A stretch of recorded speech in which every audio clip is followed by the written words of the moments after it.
Democrats want to more than double the federal minimum wage to $15 an hour.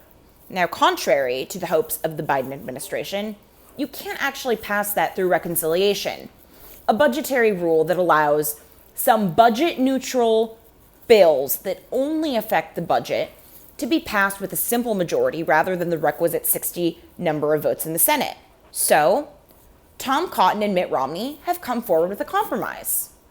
They say they won't double the federal minimum wage, but they would do a 5-year phase-in up to $10 an hour and then tether the federal minimum wage to inflation. This makes sense. Unlike a $15 an hour minimum wage, a $10 minimum wage would be able to be absorbed by most markets. It wouldn't result in the 3 or 4 million lost jobs, as the CBO scores have showed a $15 hour federal minimum wage would result in. And what do they say as a compromise? You could oppose a federal minimum wage in practice, but politics is about compromise. So what do Republicans get in return, according to the Cotton-Romney bill? Mandatory E-Verify, which is great, but even more importantly, expanded powers of the Department of Homeland Security to purge Social Security rolls of any numbers that appear fraudulent or as though they belong to people who are no longer alive. Now, this is a pretty smart bill. If you're going to increase minimum wage, you need a tighter labor market because you are passing wages past what market equilibrium says they are.